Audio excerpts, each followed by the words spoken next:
Nakasakay na po kami ng barko.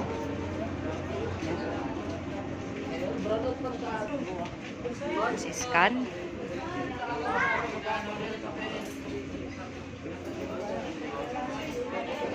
Ano sa inyo, ma'am? Yan, dito kami papesto. Kaya kaya, no? Madilim ang dagat. Yan, diba? Kita nyo yan. Madilim ang karagatan ng Pilipinas. Yan.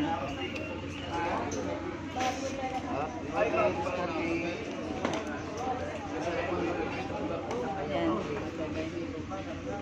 Pasensya na sa quality ng aking cellphone. Kami ay